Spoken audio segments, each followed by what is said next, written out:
धीर धैर्यं श्रवण पठयतिवरा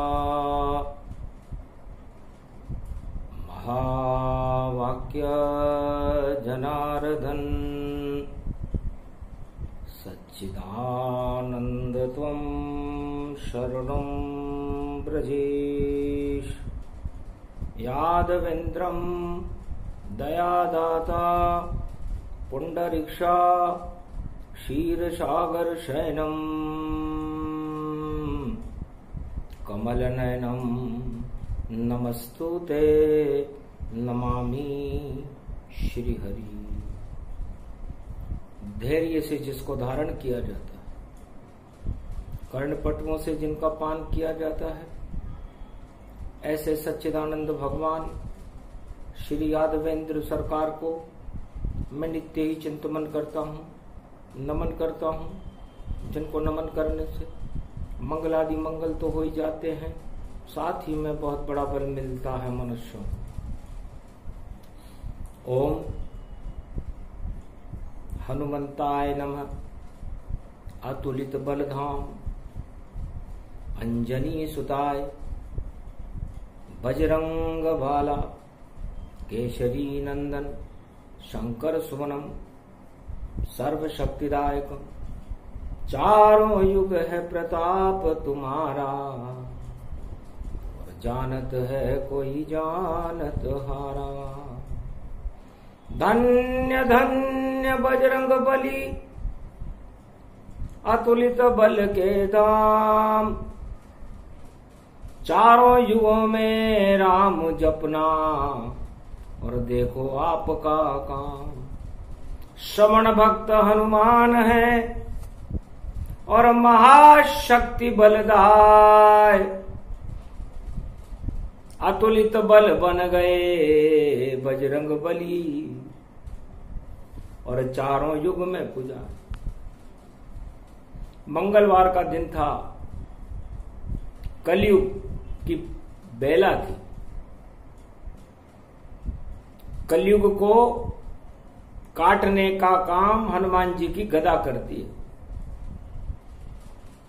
जब जब भी कलयुग की कालिमा चारों युगों में मनुष्य के आवरण को ढकना प्रारंभ करती है, तब तब चारों युगों में हनुमान जी अपनी गदा चलाकर उस कालिमा को काट देते हैं। ऐसे सौभाग्यशाली पवन पुत्र को वाणी बारंबार नमन करती है। संकट मोचन नाम तिहारा, संकट हरो हनुमान हमारा। ये कलयुग की कालिमा,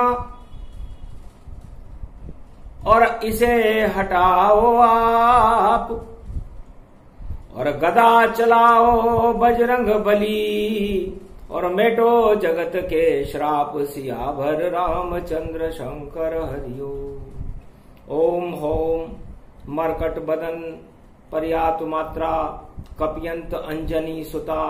रामदूतम महाबलाढ्य रूपम, अमृत काले घोर संकटम।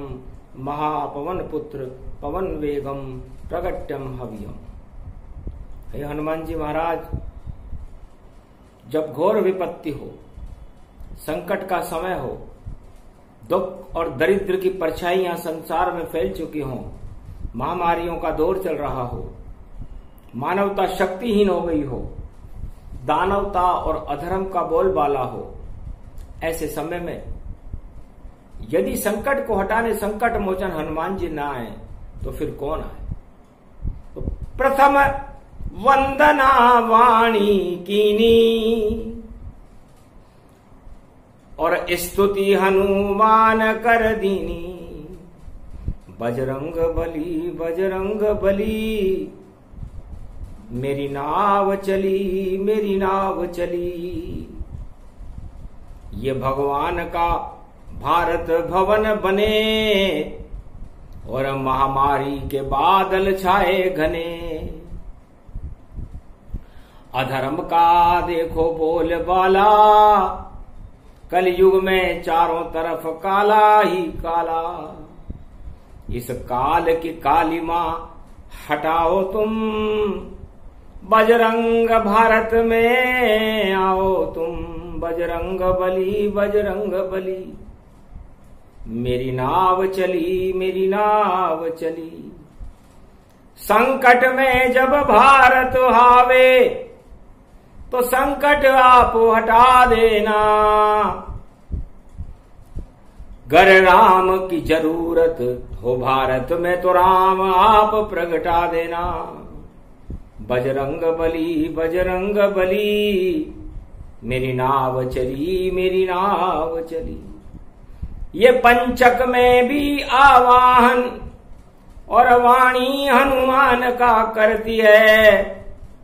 और देखो जगह जगह खाड़ी और अणुबम से वह भरती है। तो खाड़ी ही खाड़ी नजर और खाड़ी का है रूप, और खाड़ी में देखो और युद्ध रूप स्वरूप। तो अब के बचा ले हनुमत भारत, और जिंदो गुण भूलूंगो नाय। और महामारी को आप हटा दो और भारत धर्म रूप प्रगटाए। राम प्रगटो इस भारत में, भारत का नेतृत्व दिखाए। भारत को जब आप बचा लो, अधर्म भारत देवो हटाए। अरे खाड़ी बने बने तो बनने दो, हमको क्या खाड़ी से काम। जो भी ईश्वर नहीं मानेगा और वह तो देखो खाड़ी मान। खाड़ी के खारे जल में भी और देखो सबका काम तमाम। खाड़ी बनती और बिगड़ती और देखो खाड़ी खड़िया नाम। सबसे पहले लंक में और खाड़ी दई बनाए, राम रावण का युद्ध हुआ और सागर लथपथ पाए। सेतु बंध बांधा श्री राम ने और खाड़ी नाम मिटाए। महाशक्ति थी रामचंद्र जी जो भारत दिया बचाए। अरे फिर खाड़ी बन गई कुरुक्षेत्र में, द्वापर श्री कृष्ण प्रगटाए। और सारथी बन गए अर्जुन पांडव और फिर भारत को लिया बचाए। भारत कभी खाड़ी नहीं बनता, चाहे कैसी खाड़ी हो जाए। आगे भी ये खाड़ी दिख रही, खाड़ी में सब खाड़ दिखाए। अरे खड़ग चले गो इस खाड़ी में, परमाणु बम रहे बरसाए। और घोर संकट है पृथ्वी मंडल और देखो खाड़ी खाड़ दिखाए।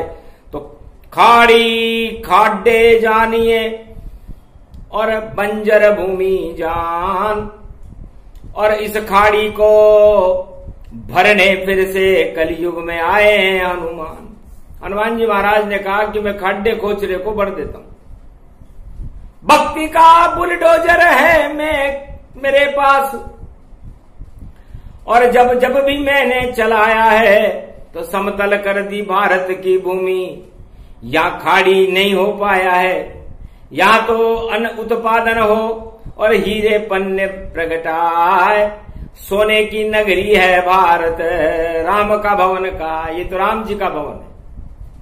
खाड़ी कभी भी हो सकती है, एक बार पहले गुजर चुकी कलयुग में, अब फिर दोबारा होने वाली है। इसलिए खाड़ी बड़ा खतरनाक शब्द है, क्योंकि पहला शब्द ही खा है, ये सबको खा जाता है। जब महाभारत होता है, राम रावण का लंक युद्ध होता है, या कलयुग में कोई खाड़ी होता है, तो महामारियां और लाशें बिछ जाती हैं। कौरव नीति और स्वान नीति, गिद्ध नीति वहां चलने लग जाती है। और डी का मतलब सारा ही डींगे हाके और देखो गहराई में कोई नहीं। और खाड़ी बन गई कलयुग में, इस खाड़ी का कोई दोष नहीं। तो पाप बोल रहे जगत में और फिर खाड़ी बन जाए। और देखो खाड़ा खाड़ी को और रोके हनुमत आए। हनुमान जी महाराज इस खाड़ी को रोको। तब भगवान राम बड़े प्रसन्न हुए कि चलो कलयुग में भी किसी ने हनुमान को याद किया और वाणी उनकी स्तुतियां गा रही हैं। भारत में कोई बात है। सीता जी ने पूछा, महाराज ये हनुमान कौन है और आपके चरणों का चापन क्यों करते रहते? चारों युगों में कभी नहीं और कोई अवकाश लिया नहीं, ये चरण चापते राम सिया, पर आपने वेतन इनको दिया नहीं। और ये ब्रह्मचारी क्यों है? क्या आप बताएंगे? आप भी एक नारी ब्रह्मचारी हो, पर हनुमान ब्रह्मचारी हैं। और क्यों बन गए ब्रह्मचारी हनुमान? और ये प्रगटे कलयुग वाणी है। 4 वेद 6 शास्त्र और 18 पुराण और रामायण में नहीं मिले और कहीं ब्रह्मचारी गुणगान। हनुमान जी की तो बड़ी बड़ी व्याख्याएं रामायण में, रामचरितमानस में है, लेकिन हनुमान जी ब्रह्मचारी कैसे हुए? ये रहस्य बतलाइए, ये चारों युग में पुजाए, किस कारण ब्रह्मचारी बने और ये त्रेता युग प्रगटाए। सेनापति हैं आपके और पंपापुर मिल पाए, और अखंड ब्रह्मचारी अंजनी के लाल और इनकी कथा सुनाए। हर्षित राम तब हुए कृपाला, अंजनी सुत है बजरंग बाला। ब्रह्मचारी इसलिए बने अतुलित बल के धाम, और इनको कोई माया मोह नहीं है, इनको राम से काम। चारों युगों में ये एक ही वानर है सीता जी। आपने तो इनको वेतन दे दिया, चरण तो मेरे चापन किए और वेतन आपने दिया, और वह भी मायावी सीता ने दिया। लंका में कूदे थे जब हनुमान, और राम मुद्रिका दे डाली, तब वरदान दिया सीता माता ने, और अष्ट सिद्धि नवनिधि दे डाली। अष्ट सिद्धि नवनिधि सदा रहे बजरंग के पास, पर ब्रह्मचारी हनुमान जी और नहीं माया के दास। माया से बहुत दूर है, माया रहित मुकंद है लक्ष्मी जी। आप तो खुद माया हो और नारायण के चरणों का चापन करती हो, और सारा संसार चारों युगों में इस माया पर ही मोहित रहता है, और माया किसी को मिलती नहीं, क्योंकि भगवान नारायण की स्त्री है लक्ष्मी। अब कोई कितनी भी तपस्या कर ले, क्या नारायण की स्त्री उनके पास जा सकती है? लेकिन सारा संसार के दुख का कारण ये लक्ष्मी है, ये जो माया रूप में।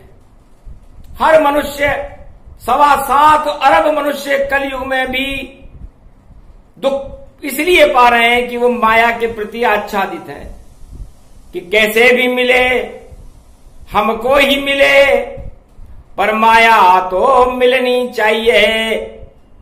और चाहे हम कोई षड्यंत्र करें, पर माया तो मिलनी चाहिए। तो माया मोह के चक्र में फंसा हुआ संसार, और कलयुग में दुख पा रहा यही जगत व्यवहार। इस जगत के दुख कारण पाने का कारण ये भोग है और ये माया है। लक्ष्मी जी तो कहीं है ही नहीं कलयुग में, नारायण का कहीं पता ही नहीं है कलयुग में। और हनुमान जी को आपने अष्ट सिद्धि और नवनिधि दी, लेकिन आज तक वो वैसी की वैसी रखी हुई है।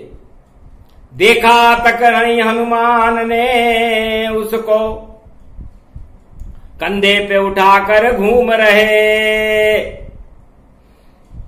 पर राम चरण अनुरागी हैं, वो राम चरण को चूम रहे।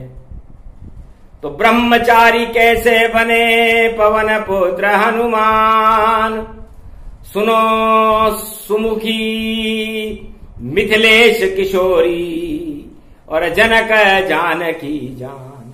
ये कथा बहुत ही अद्भुत है, कलयुग में राम सुनाते हैं, कलयुग में राम सुनाते हैं। क्यों बने ब्रह्मचारी हनुमान, इसका कुछ ज्ञान कराते हैं। है सीता जी, मिथिलेश किशोरी जानकी जी, हनुमान जी क्यों ब्रह्मचारी बने, क्यों उन्होंने विवाह नहीं किया? रहस्य रहस्य भेद अति भारी, क्यों नहीं वरी हनुमान ने नारी। अतुलित बल होकर भी हनुमान जी ने नारी का वर्ण क्यों नहीं किया, नारी से दूर क्यों रहे? और नारियों आपसे तो मिलने मैंने उनको भेजा था। तो सबसे पहले कृपा बजरंग पर, और सीता नारी रूप बनी, और दर्शन किए हनुमान ने नारी के, और अष्ट सिद्धि नवनिधि मिली, और राम मुद्रिका दी माता सीता को, और दर्शन उनका पाया था। और राम लखन को कंधे पर हनुमान ने पंपापुर में बिठाया था। राम दूत में मातु जानकी, सत्य शपथ करुणा निधान की। तब आपने पूछा था कि हे वानर तुम कौन हो? तब उसने कहा था कि राम दूत में मातु जानकी, सत्य शपथ करुणा निधान की। मां, मैं राम जी का दूत हूं। तब कहा बेटा धन्य हो तुम, जो राम की मुद्रिका लेकर के और मेरे अंदर खुशियों की लहर फैला दी। लंका में तो पाप घने, या राम नहीं कोई लेता है, बस एक विभीषण भवन यहां जो राम नाम ही करता है। और दूसरी सीता मात में, बस लंक में दो ही नाम, पूरी लंका में राम का और लेते हैं हम नाम। और तुम हो बेटा रामदूत, धन्य धन्य हनुमान, अतुलित बल के धाम हो, ये अष्ट सिद्धि नवनिधि जान, ये तुम्हें मैं देती हूं।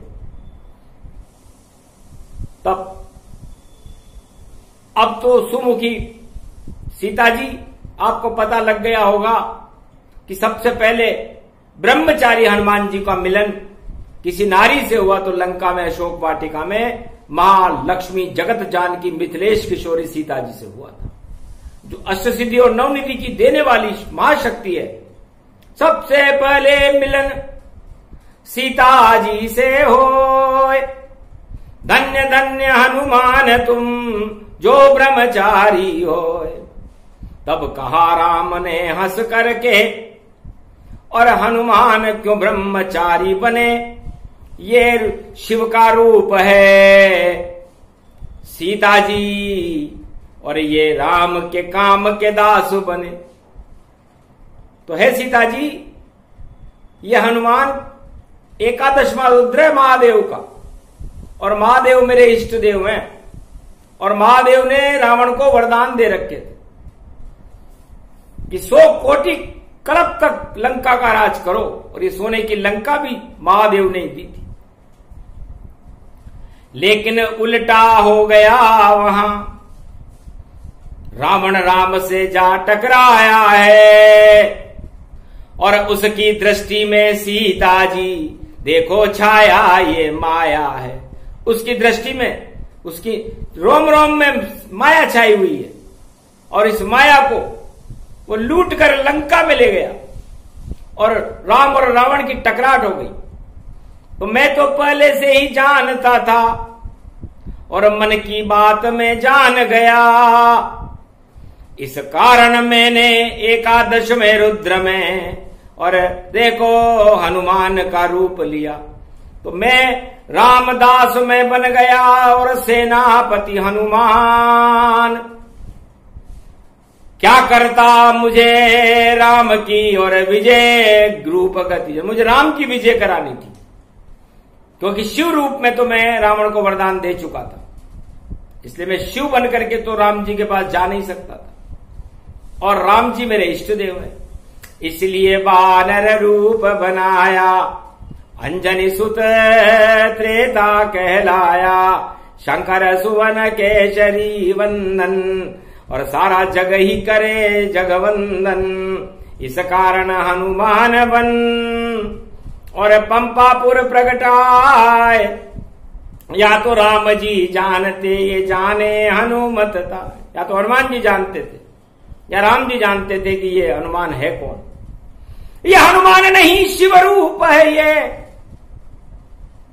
जो मेरे लिए ये दास बना, ये रामचरण अनुरागी है, इस कारण राम का खास बना।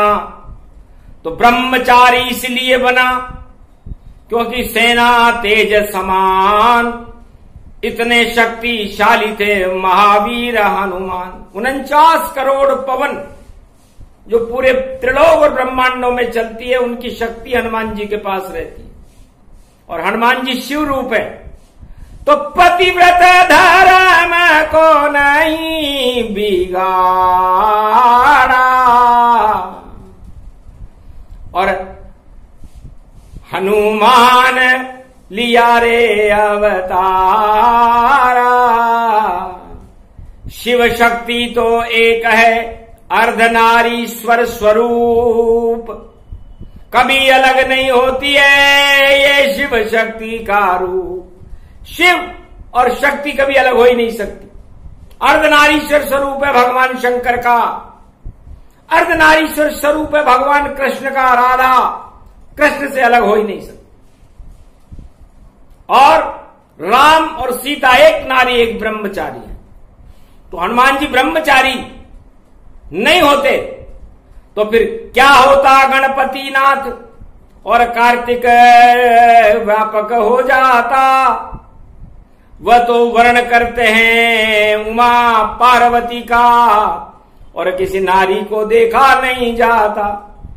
तो शिव के रोम रोम में रमी शक्ति गति पाए, इस कारण हनुमान त्रेता में और ब्रह्मचारी बनवाए। यदि वो ब्रह्मचारी नहीं बनते तो फिर शादी किससे करते, क्योंकि उनके तो रोम रोम में उमा जी रमी हुई है, पार्वती रमी हुई है। तो ऐसी शक्ति शिव शक्ति निराली, जय जगदम्बा जय मां काली। शिव शक्ति है रूप तुम्हारा, शिव के अंदर प्रगति धारा। तो भगवान शंकर भी चक्कर खा गए थे कि मैं करूं तो क्या करूं, पर रामदास में बन गया ब्रह्मचारी हनुमान। इसलिए मैं ब्रह्मचारी बना।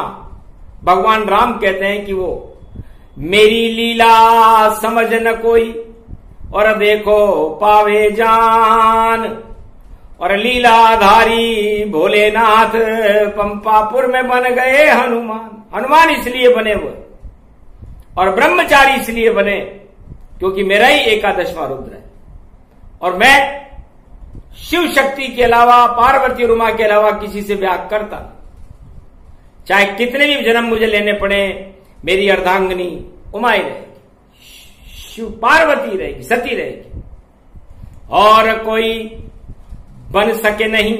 और दो मेरे हैं पुत्र, मेरे दो पुत्र हैं, एक पुत्र मेरा गणेश है और एक पुत्र मेरा कार्तिक है। तो इस कारण ब्रह्मचारी बने हनुमाना, और राम चरण की शक्ति थी बलवाना।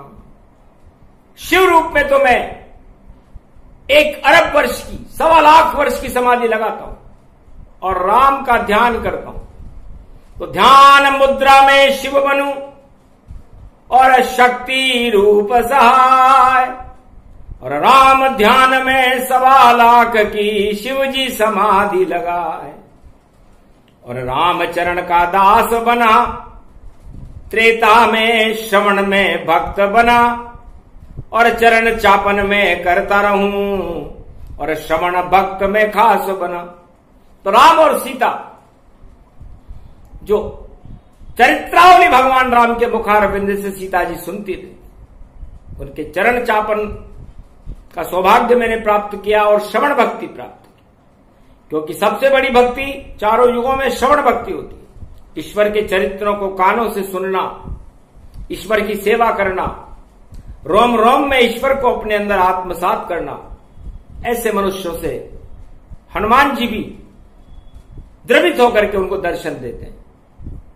और राम को तो साक्षात अपने कंधे पर बिठाकर पंपापुर में सुग्रीव के पास लेकर के आए थे ब्रह्मचारी हनुमान। तो ब्रह्मचारी हनुमान निधाना, फिर भी पुत्र मकर ध्वज जाना, एक अप्सरा इंद्रलोक में और मति हो गई भ्रष्ट, ओगड़ बाबा शिव पधारे इंद्रलोक में और मोहित अप्सरा त्रस्त। बाबा आदम भगवान शंकर के ऊपर वो अप्सरा मोहित हो गई।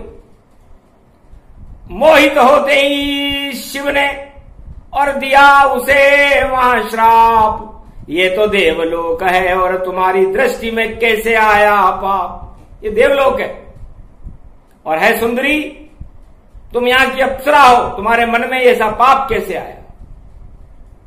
जाओ अब मछली बनो और खारे पानी जाओ, पर इच्छा तेरी पूरी करेंगे।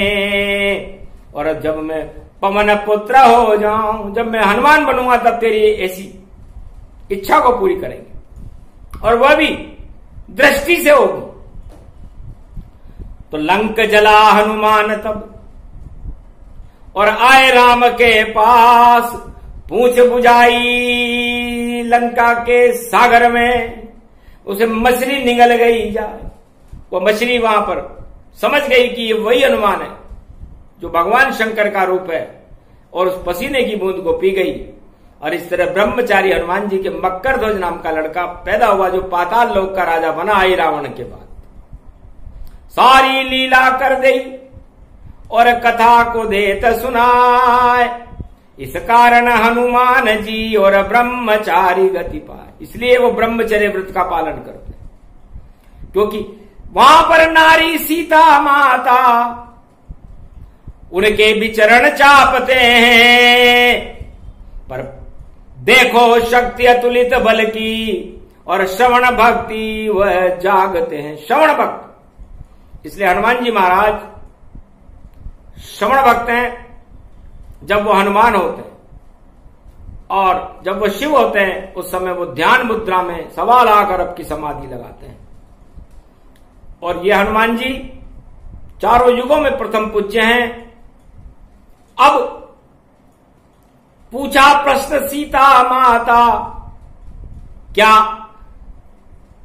हनुमान दर्शन पाया? त्रेता में तो महाराज हनुमान जी के दर्शन मुझे हो गए थे और मैंने उन्हें अष्टसिद्धि नवनिधि का वरदान दे दिया था। तो कलयुग में, इस कोरोना काल में या 21वीं शताब्दी में, क्या हनुमान जी महाराज किसी पर कृपा करेंगे? किसी भक्त को दर्शन देंगे? या कल के अवतार की सेवा करने आएंगे? या कैसी लीला हो कल युग में? और आगे हमें समझाओ, और किन किन को ये दर्शन देंगे, थोड़ा ज्ञान कराओ। हंसने लगे तब राम जी।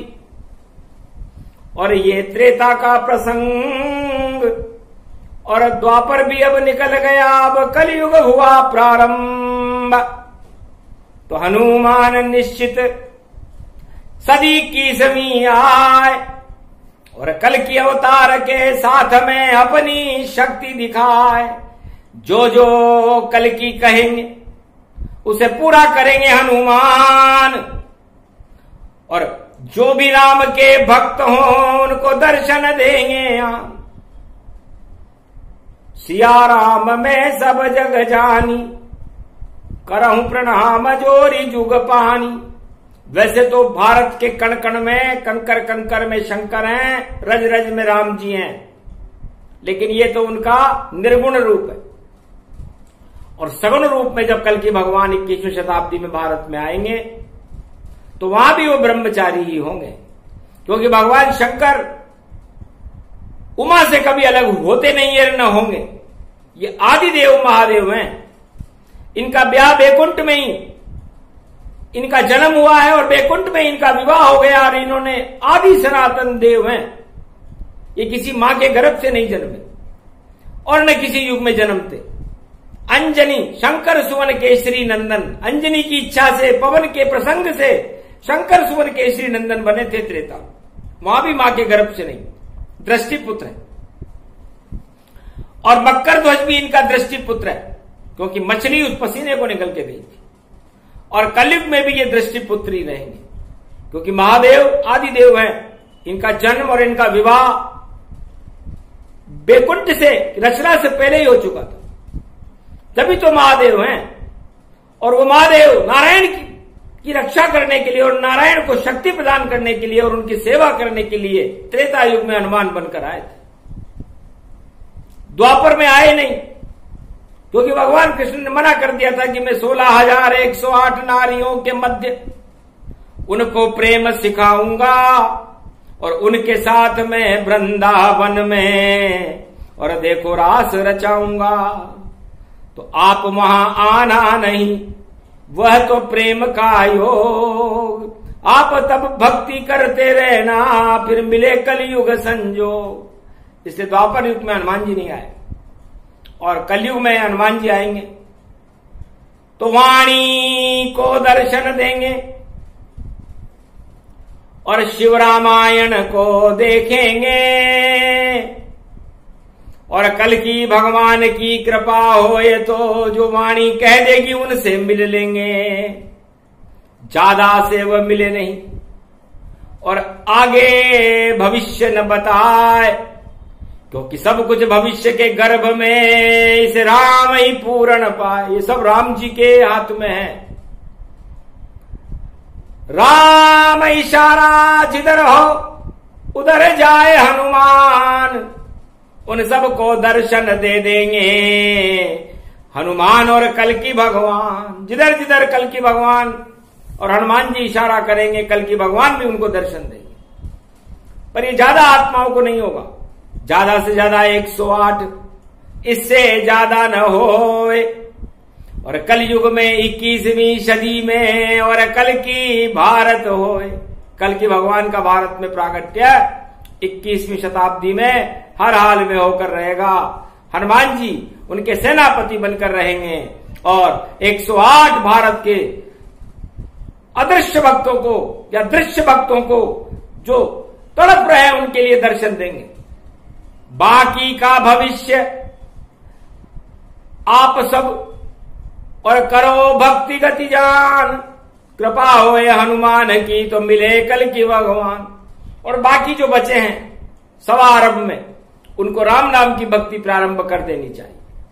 हो सकता है उनसे भी मिल लें, क्योंकि अयोध्या में प्रवेश करते समय भगवान एक साथ सबसे मिल गए थे। क्षण में प्रकट हो ये भगवाना, उमा मरम में काहू न जाना। तो त्रेता युग में तो मर्यादा भंग कर दी थी भगवान राम ने, और अयोध्या में जब वो सबसे मिले तो सबको इतने रूप बना लिए जितने अयोध्यावासी थे। तो 33 करोड़ रूप राम जी ने बनाए थे अयोध्यावासियों के लिए, और सबसे एक साथ मिले थे। कलयुग में 108 व्यक्तियों से मिलेंगे, और बाकी यदि अयोध्या जैसी प्रजा भारत में हुई और राम के प्रति स्नेह हुआ, हनुमान के प्रति श्रद्धा हुई और भारत को भगवान माना, राष्ट्र प्रेम की भावना जिसमें रहेगी, इस तिरंगे के प्रति जिसकी भावना रहेगी और शुभ कर्म और अपने राष्ट्र भारत के लिए जो प्राण गंवाने के लिए भी तैयार होगा, उन सभी सैनिकों से भी भगवान मिल सकते हैं और मिलेंगे, क्योंकि देश के खातिर गर्दन कटावे, क्यों नहीं कलयुग में कल की उनसे मिल पावे।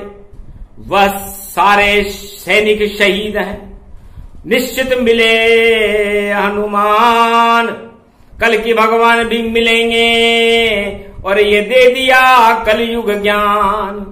तो या तो सेना में जाकर जो अपने प्राण गवावेगा, निश्चित कलयुग में हनुमान और कल की भगवान से मिल जावेगा। या करेगा न उत्पादन खेतों में, भूखे को भोजन खिलावेगा, तो निश्चित कृषकों से भी मिलने कल की अवतार हनुमान कल युग में आवेगा। बाकी का तो पता नहीं है, या भक्त हो ये भगवान, क्योंकि भगवान भक्तों के वशीभूत हैं, तो शुभ कर्मों के वशीभूत भगवान होते हैं। और हनुमान जी का ये प्रसंग है, और हनुमान जी तो बाबा आदम है, महादेव हैं, और महादेव राम के इसलिए खास हैं क्योंकि उनके इष्टदेव हैं बालक राम, और संसार में उन्हें किसी भी वस्तु से कोई मतलब नहीं। चारों युगों में जिस तरह निर्मल जन मन सो मोहि पावा, मोहि छल छिद्र कपट नहीं भावा, जिस तरह पवन निर्मल होकर सारे संसार में विचरण करती रहती है, बहती रहती है और सुगंध फैलाती रहती है, वैसे ही हनुमान जी प्रत्येक निर्मल मन के अंदर प्रवेश करते हैं, और उन निर्मल मन में ही राम जी प्रवेश करते हैं। छल कपट प्रपंच रखने वाला वो खुद मुझसे शर्माता है, आना तो यहां तक दूर रहा पले ही नष्ट हो जाता है। तो छल कपट प्रपंच और पाखंड झूठा राम नाम लेने वालों से तो भगवान राम और हनुमान करोड़ों योजन दूर रहते हैं। इसलिए राम तो प्रेम के भूखे हैं। आप प्रेम अपने शरीर में पैदा करो, उत्पन्न करो, अपने सदाचरण अपने अंदर पैदा करो, देश के प्रति वफादारी पैदा करो, राष्ट्र प्रेम करो, तिरंगे का सम्मान करो, भगवान की भक्ति करो, और एकता सूत्र में सारा भारत बंधा रहे, तो फिर भारत का कोई बाल बांका भी नहीं कर सकता। फिर तो हनुमान जी की और कल के अवतार की भी जरूरत भारत को नहीं। लेकिन ऐसा नहीं किया तो फिर उलट पलट हो जाता है, फिर आ जाते अवतार और धर्म की रक्षा करते हैं और भारत देते तार। धर्म की रक्षा के लिए चारों युगों में भगवान आते हैं, और हनुमान जी को तो न राज चाहिए, न ताज चाहिए, न धन चाहिए, न स्त्री चाहिए, न पुत्र चाहिए, न कोई साम्राज्य चाहिए। इसलिए हमें हनुमान से शिक्षा लेनी चाहिए। तो उन्हें क्या चाहिए? उन्हें चाहिए रामचरण, और उनका चापन वह करते हैं, और राम नाम का अमृत अपने घट में बजरंग भरते हैं। तो धन्य धन्य बजरंग बली, ब्रह्म तेज प्रगटाए, इतने शक्तिशाली थे सूरज भी गाल दबाए। राम जी सूर्य वंश में पैदा हुए हैं, और राम जी को बता दिया था हनुमान जी ने कि तुम्हारे सूरज को, जो तुम्हारे परदादा है, मेरे मुंह में मैंने बचपन में ही डाल लिया था। तो इतनी शक्तिशाली है मेरे अंदर। लेकिन ये शक्ति मानवता के कल्याण के लिए है, विनाश के लिए नहीं। इसलिए इस समय संसार में 4 तरह की शक्तियां हैं, और 5वीं शक्ति किसी के पास भी नहीं है। किसी के पास परमाणु शक्ति है, किसी के पास आतंकवाद फैलाने की शक्ति है, किसी के पास धन की शक्ति है, किसी के पास स्त्री और नारियों को मोहित करने की शक्ति है, और सारा संसार इन शक्तियों की चपेट में है। किसी के पास तेल की भी शक्ति है, क्योंकि तेल बिना भी खेल बिगड़ जाता है, लेकिन भगवान की शक्ति किसी के पास भी नहीं है। इसलिए ये चारों शक्तियां निस्तेज रहेंगी, क्योंकि इसमें भगवान का बल नहीं है। और जिसके पास भगवान की शक्ति रहेगी वह देश भारत विश्व का जगत गुरु बनेगा। तो सबसे बड़ी शक्ति परमाणु बम इकट्ठा करना नहीं, खाड़ी से तेल इकट्ठा करना नहीं, सुरा और सुंदरी इकट्ठा करना नहीं, और आतंक फैलाना नहीं, परमाणु बम नहीं, हथियार नहीं। तो सबसे बड़ी शक्ति है राम शक्ति, जो भारतवासियों को अपने अंदर भरनी चाहिए। और भक्तों की रक्षा में भगवान चारों युग में खड़े रहते हैं। ध्रुव और प्रहलाद को बचाने भगवान गए थे, न कि कोई संसार का राजा आया था। रावण के आतंकवाद से बचाने राम जी गए थे अयोध्या से, न कि कोई राजा गया था। और कौरवों की कुरु बुद्धि को नष्ट करने के लिए भगवान कृष्ण आए थे, न कि कोई उनका रिश्तेदार आया। और कलयुग में भी इन सारी विनाशक शक्तियों को समाप्त करके 21वीं शताब्दी में कल की भगवान भारत की रक्षा करने के लिए पधार रहे हैं। इसलिए सत्य का प्रकाश करो, हमारे रोम रोम में राम भरे रहना चाहिए। राम नाम का अमृत भरो, राम के प्रति भक्ति पैदा करो। भक्ति के बल में राम है, और राम जिस पर कृपा कर देते हैं उस पर हनुमान जी की कृपा हो जाती है। इसलिए हनुमान तो ब्रह्मचारी है, जो ब्रह्म को जानता है, ब्रह्म को ही चरता है, वो ब्रह्मचारी है, ना कि कोई स्त्री से शादी करे। ब्रह्मचर्य ब्रह्म ही जाने और ब्रह्म ज्ञान करे अनुसंधाने। तो भगवान शंकर चारों युगों में राम नाम का अनुसंधान करते हैं। 100 करोड़ रामायण उन्हें कंठस्थ है, और श्रवण भक्ति में राम चरित्र का अनुसंधान करते हैं कि राम की चरित्रावली कैसी है। तो इस कारण महादेव बने हैं वो, और संसार में कोई भी महादेव नहीं बन पाया। तो हनुमान जी से शिक्षा लो, भगवान शंकर से शिक्षा लो कि राम कृपा प्राप्त करनी हो तो भगवान शंकर क्या करते हैं और हनुमान जी महाराज क्या करते हैं, और उनका ब्रह्मचर्य तेज क्या करता है, प्राणवायु कैसे प्रकट होती है। तो ये प्राणवायु को सारे संसार में फैलाने के लिए ही तो हनुमान है। तो हनुमान का न कोई पुत्र है, न कोई पत्नी है, न कोई धन है, न वैभव, न साम्राज्य। वो तो पूरे त्रिलोक और पूरे संसार के लिए, पूरे संसार को जीवन दान देने के लिए हनुमान जी का प्रागट्य है। और ये पंचक में हनुमान जी की कथा है। तो आज से ही खाड़ी देशों में पंचक लग चुका हो, क्योंकि खाड़ी का युद्ध ये तीसरा आ जाता है, और ये तीसरी शक्ति यहां पर कौन होगी, क्योंकि युद्ध बड़ा ये भारी होगा। शिव जी उसको देख रहे, और कौन बचेगा कौन मरेगा दिव्य दृष्टि से देख रहे। तो राम और हनुमान बचाने फिर भारत को आएंगे, और सोने की चिड़िया भारत को राम हनुमान बनाएंगे। गौरवान्वित सदी 21वीं और पाप सभी हट जाएंगे। रामराज भारत में होगा, कल की अवतार बनाएंगे। बोलो जय कलंकेश्वर भगवान। ये प्रसंग जो भी सुने, और ब्रह्मचर्य प्रसंग सद्गुण अपने अंदर प्रकट कर लो, तो बरसे राम के रंग। बोलो जय श्री राम।